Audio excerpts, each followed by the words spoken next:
ಚಿತ್ರದುರ್ಗದ ರೇಣುಕಾಸ್ವಾಮಿ ಹತ್ಯೆ ಕೇಸಿನಲ್ಲಿ ಪೊಲೀಸ್ ವಲಯದಲ್ಲಿ ದಿನಕ್ಕೊಂದು ಹೊಸ ವಿಚಾರಗಳು ಬಯಲಾಗ್ತಾ ಇರುವುದು ಹಳೆ ವಿಷಯ. ಹೊಸ ವಿಷಯ ಏನಪ್ಪಾ ಅಂದ್ರೆ, ನಟ ದರ್ಶನ್ ಆಪ್ತ ವಲಯದಲ್ಲಿದ್ದ ಪ್ರೊಡ್ಯೂಸರ್ ಉಮಾಪತಿ ಗೌಡ ಇದೀಗ ದರ್ಶನ್ ಕುರಿತಂತೆ ನಂಬಲು ಅಸಾಧ್ಯವಾದ ಕರಾಳ ಜಗತ್ತೊಂದನ್ನ ಜನರೆದುರಿಗೆ ತೆರೆದಿಡ್ತಾ ಇದ್ದಾರೆ. ದರ್ಶನ್ ಅಭಿನಯದ ರಾಬರ್ಟ್ ಚಿತ್ರದ ನಿರ್ಮಾಪಕರಾದ ಉಮಾಪತಿ ಗೌಡ 4 ವರ್ಷಕ್ಕೂ ಹೆಚ್ಚು ಕಾಲ ನಟ ದರ್ಶನ್ ಆಪ್ತ ವಲಯದಲ್ಲಿ ಗುರುತಿಸಿಕೊಂಡಿದ್ದವರು. ಯಾವುದೋ ಕಾರಣಕ್ಕೆ ಪರಸ್ಪರ ಕಿತ್ತಾಡಿಕೊಂಡು ಸದ್ಯಕ್ಕೆ ಇವರಿಬ್ಬರು ದೂರವೇ ಇದ್ದಾರೆ.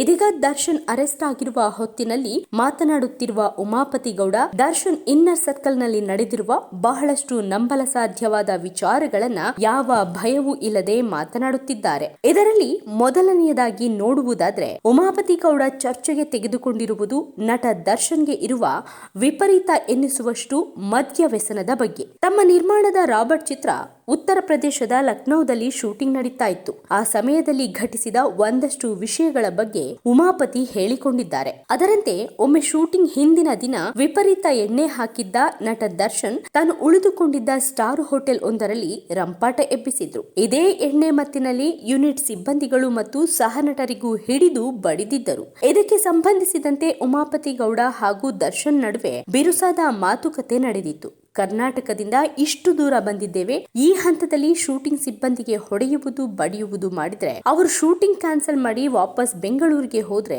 ದುಡ್ಡು ಹಾಕಿದ ನನ್ನ ಗತಿ ಏನು ಎಂದು ಉಮಾಪತಿ ಗೌಡ ದರ್ಶನ್ ಮೇಲೆ ರೇಗಾಡಿದ್ರು.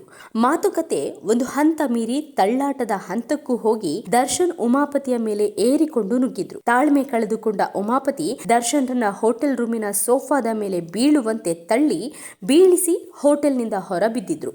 ದರ್ಶನ್ ಈ ಪ್ರಮಾಣದ ಎಣ್ಣೆ ಮತ್ತಿನಲ್ಲಿ ಶೂಟಿಂಗ್ ನಲ್ಲಿ ದಿನಕ್ಕೊಂದು ತರಲೆ ಮಾಡುತ್ತಿರುವುದನ್ನ ನಿರ್ದೇಶಕರು ಗಮನಿಸಿದ್ರು. ಅವರಿಗೂ ಇದೆಲ್ಲವನ್ನ ನೋಡಿ ರೋಸತ್ತು ಹೋಗಿತ್ತು.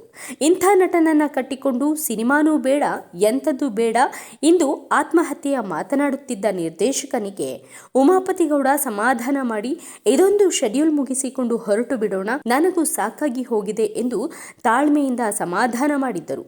ಮಾರನೇ ದಿನ ಬೆಳಗ್ಗೆ ಏನೂ ಆಗಿಲ್ಲ ಎಂಬಂತೆ ದರ್ಶನ್ ಉಮಾಪತಿ ಗೌಡ ಮತ್ತು ನಿರ್ದೇಶಕ ಇಬ್ಬರಿಗೂ ಕ್ಷಮೆ ಕೇಳಿ ಇನ್ನು ಮುಂದೆ ಶೂಟಿಂಗ್ ಸೆಟ್ನಲ್ಲಿ ಯಾರಿಗೂ ಹೊಡೆಯುವುದಿಲ್ಲ, ಬೈಯುವುದಿಲ್ಲ ಎಂದು ಮಾತು ಕೊಟ್ಟು ಶೂಟಿಂಗ್ ನಲ್ಲಿ ಭಾಗವಹಿಸಿದ್ರು.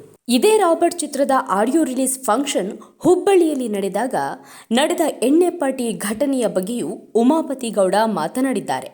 ಎಲ್ಲೇ ಹೋದರೂ ತನ್ನ ಜೊತೆಗೊಂದು ಗ್ಯಾಂಗ್ ಕಟ್ಟಿಕೊಂಡೇ ಹೊರಡುವ ದರ್ಶನ್ ಆಡಿಯೋ ರಿಲೀಸ್ ಫಂಕ್ಷನ್ ನಲ್ಲೂ ತಮ್ಮ ಆಪ್ತ ವಲಯದ ನಟ ನಟಿಯರನ್ನ ಕರೆಸಿಕೊಂಡಿದ್ದರು. ಆಡಿಯೋ ಫಂಕ್ಷನ್ ಮುಗಿದ ರಾತ್ರಿ ಇವರೆಲ್ಲ ಸೇರಿ ಸ್ಟಾರ್ ಹೋಟೆಲ್ನಲ್ಲಿ ಕುಡಿದ ಎಣ್ಣೆಯ ಬಿಲ್ಲೆ 8-9 ಲಕ್ಷವಾಗಿತ್ತು.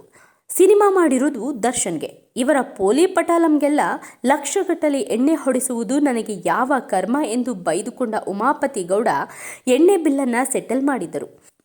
ಇಷ್ಟಾದರೂ ದರ್ಶನ್ ನಮಗೆ ರಾತ್ರಿ ಎಣ್ಣೆ ಕಡಿಮೆ ಆಯಿತು, ಗೆಸ್ಟುಗಳನ್ನು ನೋಡಿಕೊಳ್ಳೋದು ಇದೇ ತರಣ ಎಂದು ಉಮಾಪತಿ ಗೌಡ ಜೊತೆಗೆ ಮಾರನೇ ದಿನ ಬೆಳಗ್ಗೆ ಜಗಳ ತೆಗೆದು ಅದೊಂದು ರಂಪಾಟವಾಗಿತ್ತು.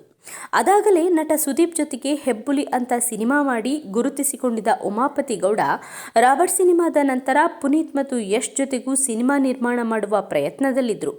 ಈ ನಿಟ್ಟಿನಲ್ಲಿ ಬೆಲ್ ಬಾಟಮ್ ಖ್ಯಾತಿಯ ಜಯತೀರ್ಥ ಮತ್ತು ಪುನೀತ್ ಅವರ ನಡುವೆ ಉಮಾಪತಿ ಗೌಡರ ನೇತೃತ್ವದಲ್ಲಿ ಒಂದು ಹಂತದ ಮಾತುಕತೆಯೂ ನಡೆದಿತ್ತು.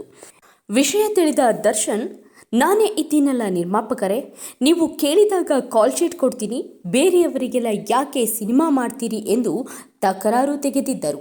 ಉಮಾಪತಿ ಗೌಡ ಪುನೀತ್ ಅವರಿಗೆ ಸಿನಿಮಾ ಮಾಡೇ ತೀರುವ ತೀರ್ಮಾನಕ್ಕೆ ಬದ್ಧರಾಗಿದ್ದರು.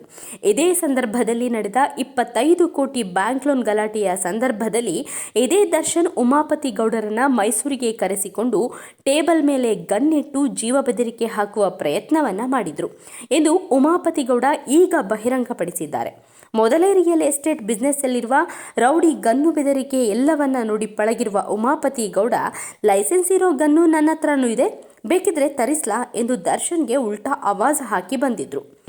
ಇನ್ನುಳಿದಂತೆ ಉಮಾಪತಿ ಗೌಡ ಹೊರಗಿನ ಪ್ರಪಂಚಕ್ಕೆ ತಿಳಿಯದ ದರ್ಶನ್ ಅವರ ಸಂಭಾವನೆ ಮತ್ತು ಅವರ ಫ್ಯಾನ್ಸ್ ಸಂಘಗಳು ಇವುಗಳ ಬಗ್ಗೆಯೂ ಮಾತನಾಡಿದ್ದಾರೆ. ಇತ್ತೀಚಿನ ಡೆವಿಲ್ ಚಿತ್ರಕ್ಕೆ ದರ್ಶನ್ 22 ಕೋಟಿ ರೂಪಾಯಿ ಸಂಭಾವನೆ ತೆಗೆದುಕೊಳ್ಳುತ್ತಿದ್ದಾರೆ ಎಂದು ಪ್ರಚಾರ ನಡೆದಿತ್ತು. ಇದೆಲ್ಲ ಸುಳ್ಳು. ದರ್ಶನ್ರಿಗೆ ನಾನು ಸಂಭಾವನೆ ಕೊಟ್ಟಿದ್ದೇನೆ, ಆದರೆ ಇಷ್ಟೊಂದಲ್ಲ. ಅವರಿಗೆ ಅಷ್ಟು ಪ್ರಮಾಣದ ಬಿಸ್ನೆಸ್ಸು ಸಹ ಆಗುವುದಿಲ್ಲ. ದರ್ಶನ್ ಮಾತು ಕೇಳಿಕೊಂಡು ರಾಬರ್ಟ್ ದೊಡ್ಡ ಮಟ್ಟದಲ್ಲಿ ತೆಲುಗಿನಲ್ಲಿ ಹಿಟ್ ಆಗುತ್ತದೆ ಎಂದು ನಂಬಿ ಆಂಧ್ರದಲ್ಲೂ ಚಿತ್ರವನ್ನು ಬಿಡುಗಡೆ ಮಾಡಿದೆ. ಮಾರ್ಕೆಟಿಂಗ್ ಮತ್ತು ಇವೆಂಟ್ಗೆ ಕೊಟ್ಟಷ್ಟು ಸಹ ಆಂಧ್ರ ವರ್ಷನ್ನಲ್ಲಿ ದುಡ್ಡು ಹುಟ್ಟಲಿಲ್ಲ. ಅಷ್ಟೆಲ್ಲ ದರ್ಶನ್ಗೆ ಬಾಕ್ಸ್ ಆಫೀಸ್ ಬಿಸ್ನೆಸ್ ಆಗುವುದೇ ಇಲ್ಲ. ಇನ್ನು ಫ್ಯಾನ್ಗಳು ಅವರ ಸಂಘಗಳ ಬಗ್ಗೆ ಮಾತನಾಡುವುದಾದರೆ, ಯಾವುದೇ ಸೂಪರ್ ಸ್ಟಾರ್ ಆಗಲಿ ಅವರ ಚಿತ್ರ ಬಿಡುಗಡೆಯ ಸಂದರ್ಭದಲ್ಲಿ ಜಿಲ್ಲಾ ವಲಯಗಳಲ್ಲಿ ದುಡ್ಡು ಕೊಟ್ಟು ಜನ ಸೇರಿಸುವುದು, ಕಟೌಟ್ ಕಟ್ಟುವುದು, ಚಿತ್ರಮಂದಿರ ತುಂಬಿಸುವುದು, ಇದೆಲ್ಲವನ್ನ ಯಾವ ಅಭಿಮಾನಿಯೂ ಅವರ ಸ್ವಂತ ಕಾಸು ಹಾಕಿಕೊಂಡು ಮಾಡೋದಿಲ್ಲ. ಇವೆಲ್ಲ ಖರ್ಚಿಗೂ ನಿರ್ಮಾಪಕರಾದ ನಾವೇ ಅಭಿಮಾನಿಗಳಿಗೆ ದುಡ್ಡು ಕೊಡಬೇಕು. ದುಡ್ಡು ಕೊಡಲಿಲ್ಲ ಅಂದರೆ ದರ್ಶನ್ ಸಿನಿಮಾಗೂ ಚಿತ್ರಮಂದಿರಕ್ಕೆ ಒಂದು ನೊಣವು ಬರುವುದಿಲ್ಲ. ಇವೆಲ್ಲ ಇಂಡಸ್ಟ್ರಿಯ ಶೋ ಆಫ್ ಪೀಸ್ಗಳು. ಹೀಗೆಲ್ಲ ಉಮಾಪತಿ ಗೌಡ ದರ್ಶನ್ ಆಪ್ತ ವಲಯದಲ್ಲಿದ್ದು ಗಮನಿಸಿದ, ಅನುಭವಿಸಿದ ಸಂಗತಿಗಳನ್ನು ಇದೀಗ ಹೊರ ಪ್ರಪಂಚಕ್ಕೆ ಬಹಿರಂಗಪಡಿಸಿದ್ದಾರೆ. ಇದಿಷ್ಟು ಓರ್ವ ನಿರ್ಮಾಪಕನಾಗಿ ರಾಬರ್ಟ್ ಸಿನಿಮಾಗೆ ಹಣ ಹೂಡಿದ್ದ ಉಮಾಪತಿ ಗೌಡ ಪ್ರೊಫೆಷನಲ್ಲಿ ನೋಡಿದ ದರ್ಶನ್. ಆದರೆ ಉಮಾಪತಿ ನೋಡಿದ ದರ್ಶನ್ ಪರ್ಸನಲ್ ಜಗತ್ತು ಬೇರೆಯೇ ಇತ್ತು. ದರ್ಶನ್ ತನ್ನ ಸ್ವಂತ ತಮ್ಮ ಮತ್ತು ತಮ್ಮ ಹೆತ್ತ ತಾಯಿಗೂ ಬಿಡದೆ ಹಲ್ಲೆ ನಡೆಸಿದ್ದಾರೆಂದು ತುಂಬ ಜನ ಮಾತನಾಡಿಕೊಳ್ಳುವುದನ್ನು ನಾನು ಕೇಳಿದ್ದೇನೆ ಎಂದು ಹೇಳಿದ್ದಾರೆ. ಅದಕ್ಕೆ ಇರಬಹುದು, ದರ್ಶನ್ ಅರೆಸ್ಟ್ ಆಗಿ ಇಷ್ಟೆಲ್ಲ ಆದರೂ ಅವರ ಮನೆಯಿಂದ ಒಬ್ಬರು ಅವರನ್ನು ನೋಡಲು ಜೈಲಿಗಾಗಲಿ ಸ್ಟೇಷನ್ಗಾಗಲಿ ಹೋಗ್ತಾ ಇಲ್ಲ ಎಂದು ಉಮಾಪತಿ ಗೌಡ ತಮ್ಮ ಅಭಿಪ್ರಾಯದಲ್ಲಿ ಸೇರಿಸ್ತಾರೆ. ಮೇಲ್ನೋಟಕ್ಕೆ ಇದು ಸತ್ಯವೂ ಎನಿಸುತ್ತದೆ. ಗೋಪಾಲ್ ಎಂ ಮೇಗಲಮನಿ